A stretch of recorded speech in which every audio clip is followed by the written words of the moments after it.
ऐसा लगा अंत में बताइएगा जरूर। अरे बहू, चाय ले ले, उठ जा बेटा। अरे मम्मी रहने देती ना, मैं उठ तो रही थी। अरे कोई बात नहीं, खाने में क्या बनाना है वो बता दे। देख लो माँ, कुछ भी जो ये कहे बना लेते हैं। बेटा, मैंने तो जो सब्जी थी वो काट दी है, तू बस रोटियां बना लेना। ये हर रोज सुबह का सीन था ममता के ससुराल का। एक दिन पड़ोसन कहती है, अरे बहन जी, सारा दिन काम करती रहती हो, थकती नहीं क्या आप? बहू क्या करती रहती है सारा दिन? अरे वो भी कुछ ना कुछ करती ही रहती होगी। अब इतनी भी बूढ़ी तो नहीं हूं मैं जो बैठ जाऊं कि सामने काम पड़ा है और मैं बैठ ही रहूं। अरे लेकिन बहू की तो आदत खराब हो जाएगी जब सारा काम आप ही कर दोगी। अरे ठीक है ना, कम उम्र में हमारी भी शादी हुई थी। अब आजकल के पढ़ने लिखने वाले बच्चों को सारी जिम्मेदारी लेने में भी तो वक्त लगता है। बहू है तो क्या हुआ, मेरी बेटी की उम्र की ही है ना। एक उसे भी देख लो, चाय बनाने के सिवा आता ही क्या है। ममता से सारी बात करती है। हाँ, मम्मी जी ही ज्यादा काम करती हैं, इसमें कोई दो राय नहीं है। लेकिन मैं भी क्या करूं, ऑफिस और घर के बीच जो वक्त मिलता है उसी में काम कर लेते हैं, है ना। दिन बीत रहे थे। सास बहू के बीच की बॉन्डिंग अच्छी थी, लेकिन जब बहू माँ बनती है तो जो थोड़ा बहुत काम किया करती थी वो भी छोड़ देती है। बहू, ये ले, तेरे लिए बनाया है। इसको खाने से बच्चा और तू दोनों स्वस्थ रहेंगे। ठीक है माँ जी। माँ जी, वो बच्चे के लिए गद्दे जो सूख रहे हैं ना छत पर, जरा ले आइए ना। तभी वहां पति आ जाता है। अरे माँ रुको, मैं ले आता हूँ, तुम मेरा खाना लगा दो। माँ किचन में चली जाती है। पता है, बगल वाली डॉली है ना, वो लोग हमारी साइड के हैं। उसकी सास ने तो उसकी हड्डियों को मजबूत करने वाले लड्डू बनाए हैं। उसे भी बच्चा हुआ है ना। पता नहीं मम्मी जी क्या पानी सा उबाल कर दे देती है, मैं तो बस वही खा लेती हूँ।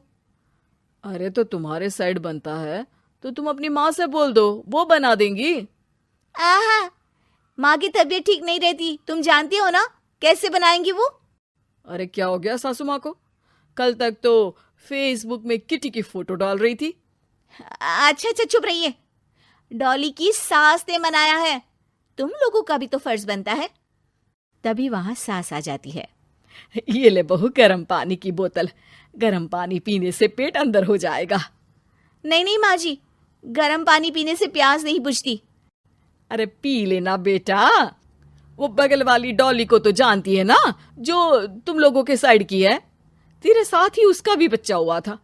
बेचारे का कोई ख्याल रखने वाला नहीं, सारा काम करती है और रात में बस एक लड्डू खाकर सो जाती है। पेट तो लटक ही गया है और बच्चा तो कितना कमजोर सा है उसका। अच्छा माँ, क्या बात है, डॉली की ये हाल है? क्यों मैडम, क्या कहना है आपका? अब पता है मुझे, किसी के पास मेरी सास की तरह सास थोड़ी ना है। नहीं नहीं बेटा, ऐसा नहीं है। मेरे लिए तो तुम सभी मेरे बच्चे जैसे ही हो। ममता को समझ में नहीं आता कि वो सास में कैसे कोई बुराई निकाले, क्योंकि हर कोई उससे उसकी सास की तारीफ ही किया करता था। एक रोज ममता के घर उसकी ननद आती है। अरे भाभी, मुन्नी को तो 6 महीने हो गए, आप अभी भी बेड पर हो। आ गई है आप। कैसी हैं बुआ? बच्चा होने के 6 महीने बाद आई हैं आप। भाभी, अमेरिका दूर है ना, तो वक्त लग जाता है। अब इनकी छुट्टी अभी थी तो सभी आ गए। वैसे माँ कहाँ है? थकी हारी सास बेटी को देखकर खुश हो जाती है। माँ, इस बार तेरा वीजा तैयार है, मेरे साथ चलने को तैयार रहना। हाँ हाँ बेटा, मैं तैयार हूँ। अरे ऐसे कैसे माँ, मैं कैसे मैनेज करूंगी? कैसे मतलब? जैसे मैंने किया अमेरिका में, आप इंडिया में कर लेना। वैसे आपका तो मायका भी पास ही में है ना। हाँ वो तो है, लेकिन वहाँ माँ के पास वक्त नहीं होता। ईश्वर भक्ति में उनका सारा समय चला जाता है। भाभी, बेटी परेशान हो तो माँ का ध्यान आरती में कैसे लग सकता है? समझ में ही नहीं आता। वैसे भी अब माँ को मैं अपने साथ ले जा रही हूँ। माँ को विदेश घूमने का शौक है ना। ममता मन मारकर चुप हो जाती है, लेकिन मन ही मन सोचती है कि वो कैसे सारा काम मैनेज करेगी। पति का खाना, नाश्ता, मुन्ने को नहलाना, धुलाना, फिर रात भर इसके लिए दूध तैयार करना। माँ तो सारा काम करती थी। हे भगवान, ना भाई ना। क्या हुआ भाभी? क्या सोचकर ना भी ना कर रही हो? अरे कुछ नहीं, बस बच्चे के बाद से ही कमजोरी ज्यादा हो गई है ना, तो अचानक से बड़बड़ाने लगती हूँ मैं। अगले दिन ममता अपनी माँ को फोन करती है। राधे राधे। माँ मैं क्या करूँ, मेरी सास तो अमेरिका जा रही है बेटी के पास। अब घर का सारा काम, बच्चा, सब कैसे मैनेज करूँगी। तू आ जाना माँ कुछ महीनों के लिए मेरे पास।